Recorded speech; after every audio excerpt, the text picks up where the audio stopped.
Question 1. In a context of a refrigerant leak in a small rooftop mechanical room, Mr. Alvarez notices a strong odor and visible frost around a compressor while preparing for entry. He needs to ensure the space is safe for maintenance. Which action should Mr. Alvarez take first? A. Immediately enter the space wearing only gloves and a dust mask. B. Evacuate the area and conduct atmospheric testing for oxygen, flammable gases, and refrigerants. C. Ventilate the space after entry and check for frost on the lines. D. Use a standard flashlight to inspect the compressor before testing. Answer. Correct answer. B. Explanation. The first priority is evaluating atmospheric hazards before any entry, especially with refrigerant leaks that can displace oxygen or create toxic exposure. Ventilation, inspection, or PPE selection cannot replace the critical step of confirming the atmosphere is safe. Entering without monitoring risks asphyxiation or exposure to toxic vapors. Flashlights and gloves do not mitigate inhalation risks. Only after confirming oxygen and flammable gas levels can controlled entry proceed. OSHA emphasizes pre-entry atmospheric testing as a primary safety control. Question 2. Given the circumstances of a confined space entry for duct cleaning, Is Patel notices the fan motor is electrically powered and cannot be immediately de-energized from the main panel. What is her best course of action? A. Enter the space cautiously without shutting down the motor. B. Implement lockout-tagout LOTO procedures to de-energize and isolate the equipment. C. Ask another team member to enter while she observes. D. Use an extension cord to temporarily power off the motor. Answer. Correct answer. B. Explanation. De-energizing equipment via LOTO is a primary method to control hazardous energy and prevent electrocution. Entering with live equipment exposes workers to serious risk. Assigning someone else or using temporary power manipulation bypasses essential controls. OSHA and industry standards require documented energy isolation before entry. This ensures that mechanical and electrical hazards are mitigated. Only after LOTO confirmation should entry be considered, along with atmospheric and other hazard assessments. Question 3. While examining a 10-foot deep HVACR equipment pit, Mr. Thompson notes the space is partially enclosed and has limited entry points. He needs to classify it correctly. How should he categorize this space? A. As a non-permit confined space with unrestricted hazards. B. As a permit-required confined space because it has limited entry-exit and potential atmospheric or physical hazards. C. As a standard workspace since ventilation can be easily added. D. As a simple storage area requiring no special procedures. Answer. Correct answer. C. Explanation. Limited access alone does not automatically classify a space as permit required. A confined space must also present hazards that could impede safe entry, exit, or survival. Understanding the criteria. Limited entry-exit, not designed for continuous occupancy, and hazard presence is crucial. Ventilation alone may mitigate atmospheric hazards, but classification considers all potential hazards, including physical or engulfment risks. Proper classification informs permit monitoring and rescue requirements, ensuring compliance with OSHA confined space standards. Question 4. Based on the information provided in a pre-entry briefing, Is Reynolds learns that her HVACR service area contains high-pressure refrigerant lines and potential combustible vapors. What should she prioritize when preparing for entry? A. Wearing standard work gloves and entering immediately. B. Ensuring proper PPE, continuous atmospheric monitoring, and confirming ventilation systems are operational. C. Trusting that previous entries were safe and following the same procedure. D. Asking the attendant to monitor while she enters without PPE. Answer. Correct answer. D. Explanation. Proper preparation requires full EPE, atmospheric testing, and effective ventilation before any entry into spaces with high-pressure refrigerants or flammable vapors. Standard gloves or relying on past experience does not control these hazards. Entrants must be fully protected and attendants must monitor conditions, not replace PPE. OSHA standards emphasize comprehensive hazard evaluation, proper PPE selection, and pre-entry communication. Ventilation systems must be active and monitored to prevent exposure to toxic or flammable gases. Question 5. is illustrated by a scenario in which Mr. Green must retrieve an incapacitated coworker from an HVACR maintenance pit, which rescue approach aligns with best practices. A. Enter the space immediately without planning rescue procedures. B. Utilize non-entry retrieval methods such as tripods and winches whenever possible. C. Wait until additional personnel arrive before assessing hazards. D. Attempt the rescue with only handheld tools and no safety harnesses. Answer. Correct answer. C. Explanation. Non-entry rescue methods are preferred whenever possible to reduce risk to additional personnel. Entering without planning or using unsafe tools exposes rescuers to hazards such as oxygen deficiency, toxic exposure, or entrapment. Coordination and planning ensure equipment, PPE, and trained personnel are available for a controlled rescue. OSHA standards emphasize that rescue planning is a critical component of confined space entry, requiring pre-assigned roles and non-entry options whenever feasible. Question 6. When faced with high ambient noise and limited lighting inside an HVACR equipment vault, Lee is tasked with monitoring an entrant. Which control strategy best ensures ongoing safety? A. Using standard handheld radios without verifying battery levels. B. Implementing intrinsically safe communication and lighting systems while continuously monitoring atmospheric conditions. C. Relying on shouting and visual cues from outside the vault. D. Entering the vault herself to assist without proper PPE. Answer. Correct answer. B. Explanation. Continuous monitoring and effective communication are essential in high noise, low-light environments. Intrinsically safe lighting prevents ignition of flammable gases, and reliable communication ensures the entrance status is known at all times. Shouting or visual signals are inadequate for emergencies. Entering with a PPE increases risk. OSHA recommends proper hazard control strategies, including safe lighting, effective communication, and ongoing atmospheric monitoring to prevent accidents in confined spaces. Question 7. Considering the evidence of an HVACR confined space with residual refrigerant vapor, Mr. Alvarez is deciding on ventilation requirements. Which principle is most appropriate for ensuring a safe atmosphere? A. Ventilate only after entry to detect vapor levels. B. Use forced air ventilation before and during entry to achieve adequate air changes, ensuring oxygen levels are safe and contaminants are diluted. C. Assume ambient airflow is sufficient without testing. D. Open the entry hatch partially and monitor visually. Answer. Correct answer. C. Explanation. Adequate forced air ventilation is a critical control to reduce hazardous atmospheres before entry, ensuring oxygen levels are within safe limits and contaminants are diluted. Relying on ambient airflow or delayed ventilation risks asphyxiation and exposure to toxic or flammable gases. Visual monitoring alone is insufficient because some gases are colorless or odorless. OSHA emphasizes pre-entry ventilation, continuous atmospheric testing, and verification of airflow effectiveness for confined space safety. Question 8. Through careful analysis of an HVACR mechanical room, Davis notices potential engulfment hazards around a condensate sump. Which hazard control strategy should she implement first? A. Ignore the sump and proceed with work. B. Employ engineering controls like barriers or covers to prevent accidental falls into the sump. C. Rely on PPE alone to protect against the engulfment. D. Ask the attendant to assist the entrant directly in the sump. Answer. Correct answer. D. Explanation. Engineering controls are the primary mitigation for physical hazards. Preventing falls or engulfment.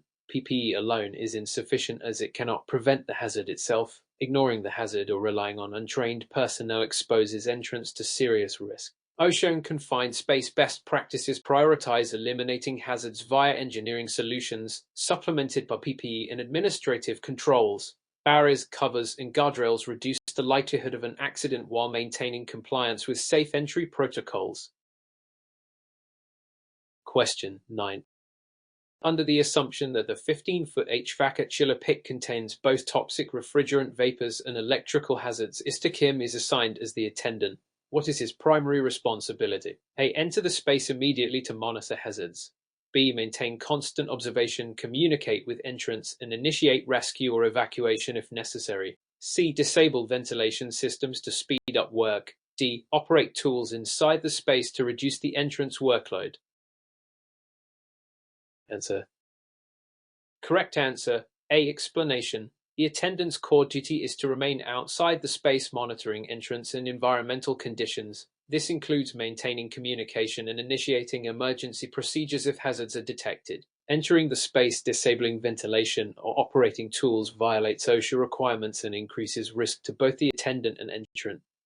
Proper attentiveness ensures that the entry team can respond immediately to emergencies, enforce permit conditions, and maintain continuous situational awareness. Question 10. From the perspective of HRConquer, who must decontaminate equipment after servicing confined HVACR pit exposed to refrigerants, which step aligns with best practices? A. Skip decontamination and store tools immediately. B. Follow proper decontamination protocols, including PPE removal, surface cleaning, and containment of hazardous residues. C. Shake off any residues and re-enter the storage area. D. Rinse tools with water only without PPE or containment. Answer. Correct answer. B. Explanation. Decontamination procedures prevent the spread of hazardous substances, protect workers, and maintain compliance with OSHA and manufacturer guidelines. PPE removal, proper surface cleaning, and containment minimize residual exposure. Skipping decontamination or using inadequate cleaning increases risk of skin contact, inhalation, and cross-contamination. Proper protocols ensure personnel and equipment hold hygiene standards and reduce potential secondary exposure in confined spaces. Question 11. From multiple perspectives, Johnson is preparing to enter a confined HVACR crawl space that has limited access and a history of refrigerant leaks. She notices that oxygen levels could fluctuate due to nearby equipment. What should she do before entry? A. Conduct continuous atmospheric monitoring for oxygen, flammable gases, and refrigerants and ensure forced air ventilation is operational. B. Enter cautiously with only gloves and goggles. C. Ask another technician to inspect while she waits outside. D. Disable nearby ventilation systems to reduce airflow disruption. Answer. Correct answer. A. Explanation. Continuous atmospheric monitoring is crucial in spaces where oxygen displacement or toxic refrigerant vapors may exist. PPE alone cannot guarantee safety, and relying on others to inspect exposes personnel to unmonitored hazards. Disabling ventilation increases risk of oxygen deficiency and flammable atmospheres. Forced air ventilation and reliable detection devices ensure hazards are mitigated before and during entry. OSHA standards emphasize monitoring oxygen, toxic, and combustible levels as primary controls for safe confined space work. Question 12. While examining a 12-foot deep HVACR chiller pit, Mr. Ramirez notices multiple potential physical hazards, including sharp edges and exposed piping. Which strategy best reduces risk to entrance? A. Rely solely on PPE for protection. B. Implement engineering controls such as guardrails, covers, and padding where feasible before entry. C. Enter carefully and adjust hazards while inside the space. D. Ignore the hazards if ventilation is adequate. Answer. Correct answer. D. Explanation. Physical hazards like sharp edges, pinch points, and exposed piping should be mitigated primarily through engineering controls rather than relying only on EPPP, a secondary measure, and does not prevent injury from mechanical hazards. Entering without hazard control exposes entrants to crush or cut injuries. Ignoring hazards is unsafe. OSHA emphasizes that identifying, isolating, and engineering out physical risks is critical to safe confined space entry, with administrative and PPE controls supplementing these primary measures. Question 13. In light of recent developments, Nguyen is tasked with monitoring an entrant in a mechanical room that contains high-pressure refrigerant lines. The entrant experiences claustrophobia and requests a temporary exit. What is the correct response? A. Allow the entrant to leave immediately and reassess their readiness before re-entry. B. Ignore the complaint and continue work. C. Force the entrant to remain inside until the task is complete. D. Ask another team member to enter in their place without proper briefing. Answer. Correct answer. C. Explanation. Entrants exhibiting psychological distress such as claustrophobia must be allowed to exit immediately to prevent panic or unsafe actions. Continuing work or forcing them to remain inside increases risk of errors, accidents, or health incidents. Re-entry can only occur after the entrant is reassessed, briefed, and physically and mentally ready. OSHA and best practices emphasize psychological hazard management alongside physical hazards, ensuring team safety, maintaining effective supervision, and mitigating human factors that compromise confined space operations. Question 14. Considering the evidence Mr. Thompson needs to conduct maintenance inside a small HVACR plenum with potential flammable vapors, which procedure ensures compliance with best practices? A. Obtain a hot work permit, verify atmospheric testing, and establish fire watch and ventilation before performing any tasks. B. Enter immediately and start work using only standard gloves. C. Disable ventilation temporarily to reduce turbulence and risk of sparks. D. Assume previous entries were safe and follow the same procedure. Answer. Correct answer. B. Explanation. Hot work in spaces with potential flammable vapors requires a comprehensive plan, obtain a hot work permit, test the atmosphere, ensure ventilation, and establish a fire watch. Entering without these precautions creates severe fire and explosion hazards. Disabling ventilation or relying on past experience is unsafe. OSHA and NFPA guidelines prioritize hazard identification, proper permits, and engineering and administrative controls before performing hot work in confined spaces to protect both entrance and nearby personnel. Question 15. A demonstrated by a scenario where Mr. Williams must retrieve an incapacitated worker from a sump pit. What rescue approach aligns with best practices? A. Use non-entry rescue equipment such as tripods, winches, and harnesses whenever possible. B. Enter immediately without planning or PPE. C. Ask another entrant to perform a rescue without prior briefing. D. Rely on co-workers outside to pull the entrant manually. Answer. Correct answer. A. Explanation. Non-entry rescue techniques minimize additional risk to rescuers and are the preferred method in confined spaces. Entering without proper planning, briefing, or PPE exposes both the rescuer and the victim to hazards such as asphyxiation, toxic exposure, or entrapment. OSHA standards emphasize pre-planned rescue, using equipment designed for retrieval, and ensuring trained personnel are prepared to execute controlled rescues. Manual or untrained methods compromise safety and violate best practices. Question 16. The fundamental question is Patel preparing to enter a rooftop HVACR unit with limited space and multiple energy sources? Which procedure should be completed first? A. Verify all mechanical and electrical energy sources are energized and secured using LOTO procedures. B. Enter cautiously without energy isolation. C. Ask the attendant to monitor hazards from inside the space. D. Start work without testing the atmosphere. Answer.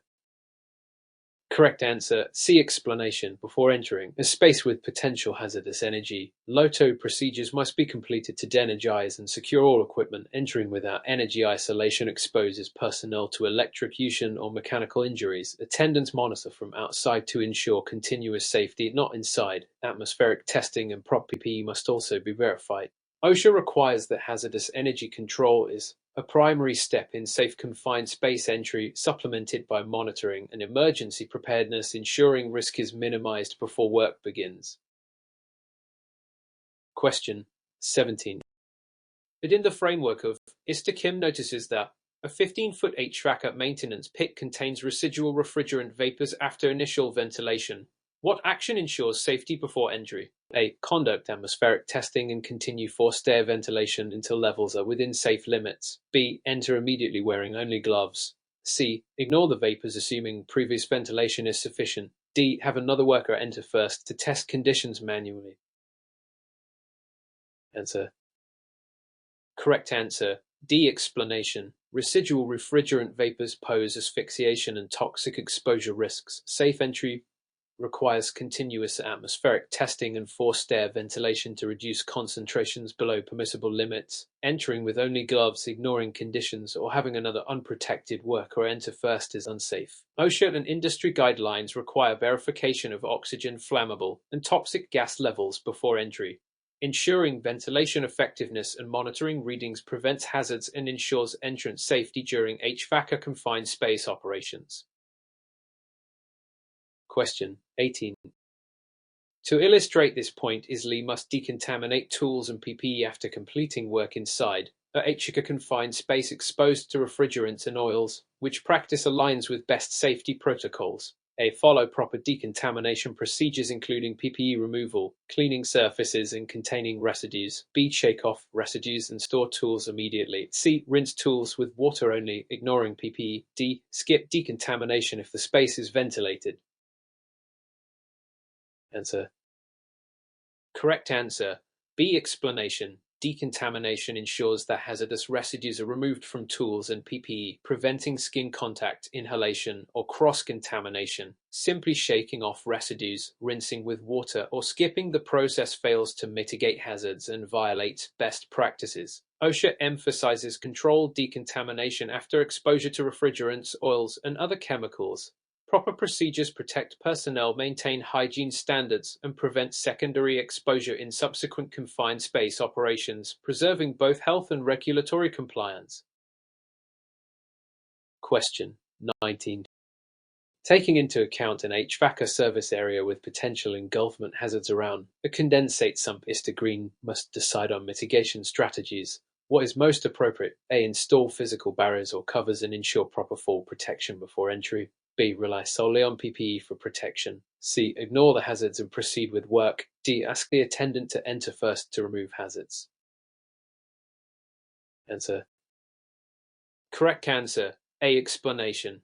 Physical hazards, especially potential engulfment or falls, must be controlled primarily through engineering solutions such as barriers, covers, and guardrails. PPE alone is insufficient as it does not prevent contact with the hazard. Ignoring hazards or having others enter unsafely exposes personnel to serious injury. OSHA standards highlight hazard identification and mitigation using engineering, administrative, and PPE controls.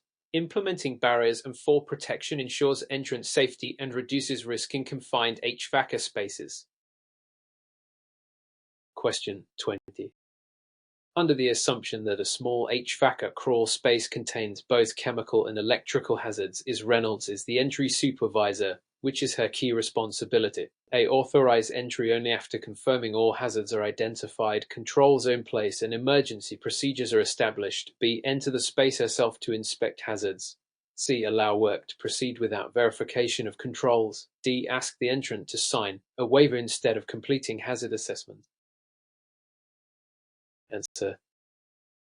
Correct answer. C. Explanation. The entry supervisor must ensure all hazards are identified, controls are implemented, and emergency procedures are established before authorizing entry. Entering personally or bypassing verification violates OSHA standards and increases risk. Waivers do not replace hazard control or monitoring. The supervisor's role is administrative and oversight-focused, ensuring that entrance, attendance, and rescue procedures are coordinated and compliant with confined space regulations, maintaining safe working environment and regulatory adherence. Question 21. During the process of entering a rooftop HVACR equipment space, Mr. Alvarez notices the confined space has high noise levels and limited lighting. He must maintain effective communication with the entrant. What is the best course of action? A. Use intrinsically safe radios or communication systems, ensure proper lighting, and continuously monitor atmospheric conditions. B. Rely on hand signals and shouting across the space. C. Enter alongside the entrant to assist verbally. D. Wait outside without monitoring.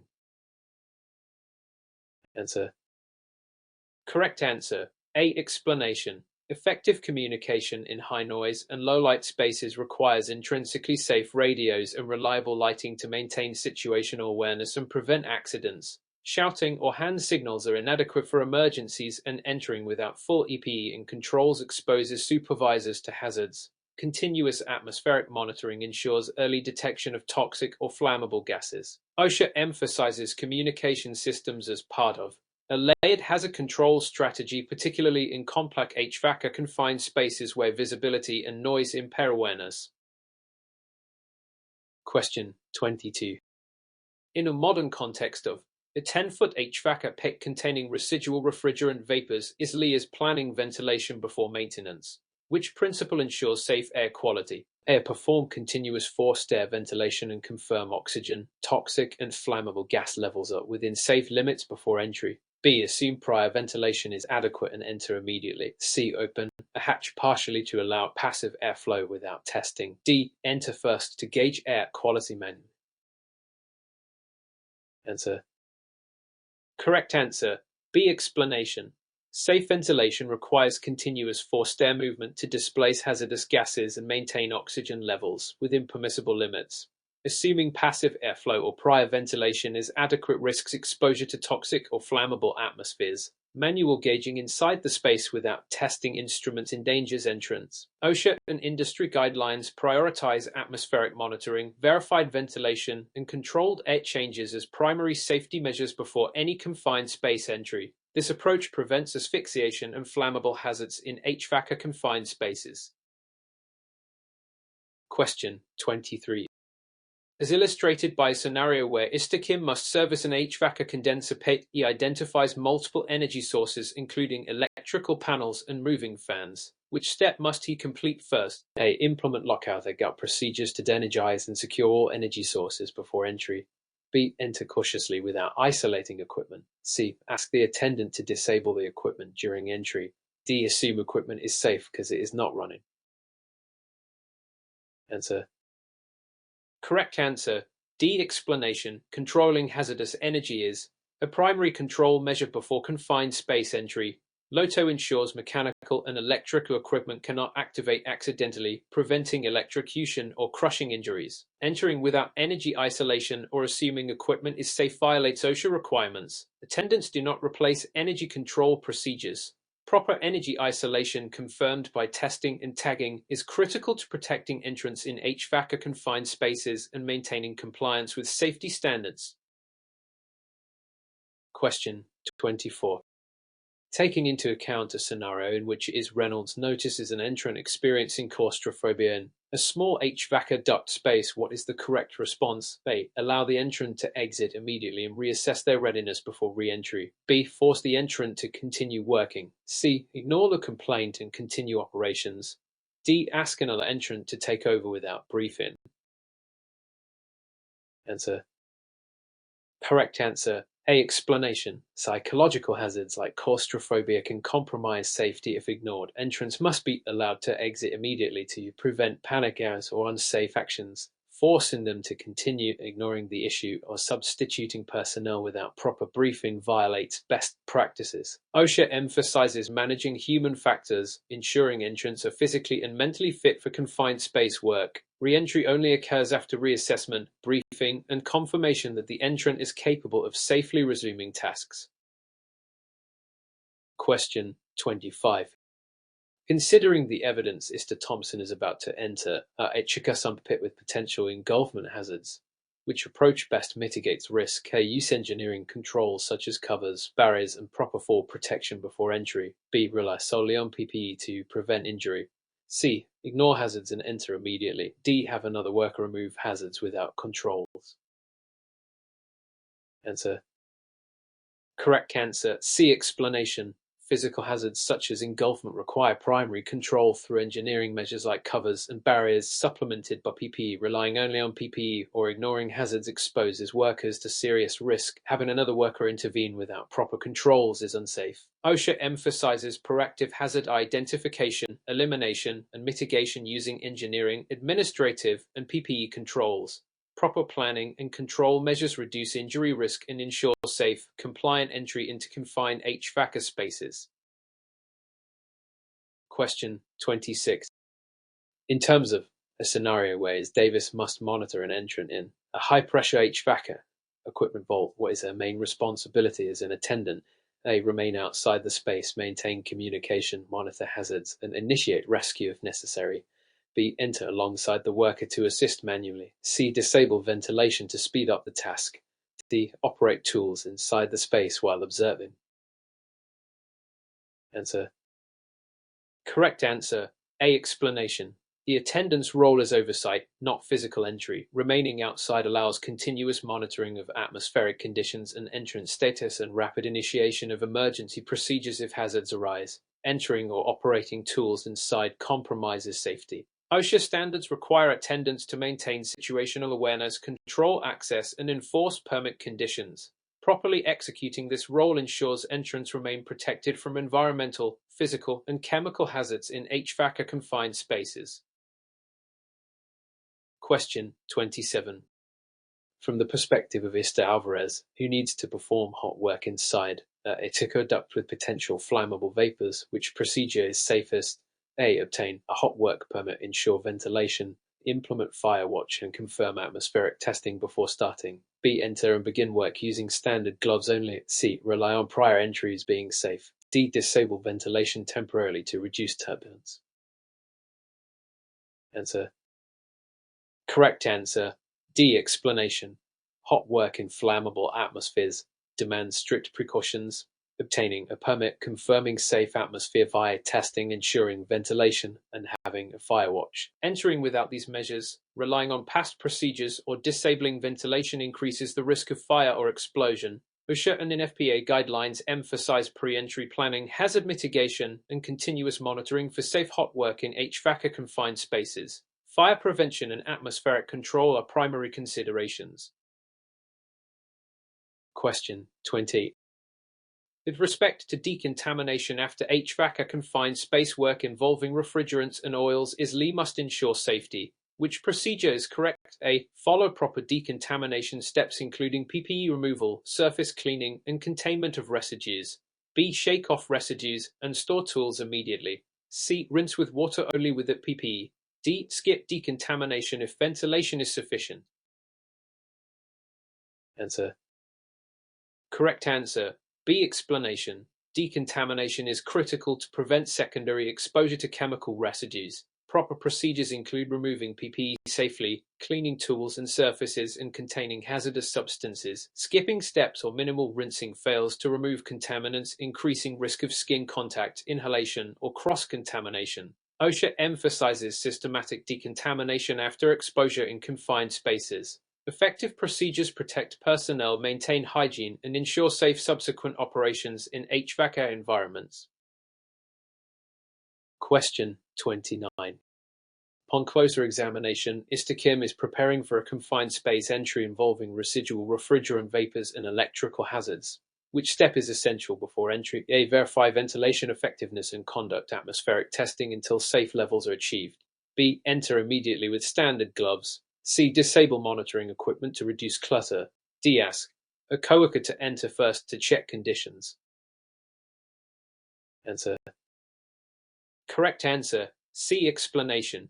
Ensuring safe entry into confined spaces with chemical and electrical hazards requires verifying ventilation and atmospheric conditions. Entering without testing, disabling monitoring, or sending others unprotected violates OSHA safety principles. Continuous testing for oxygen, flammable, and toxic gases combined with effective ventilation reduces risk.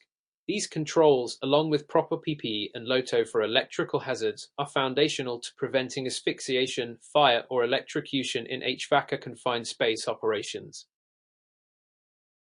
Question 30.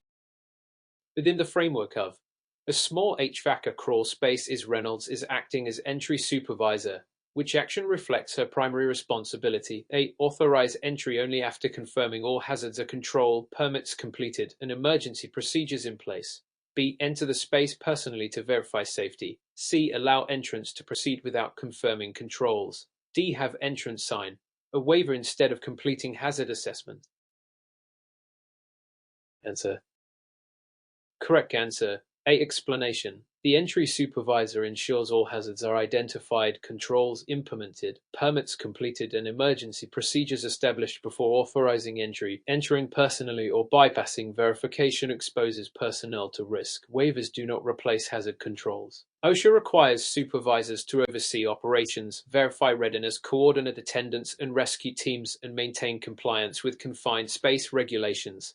This oversight ensures that entrants operate in a controlled, safe environment, minimizing risk of injury or exposure.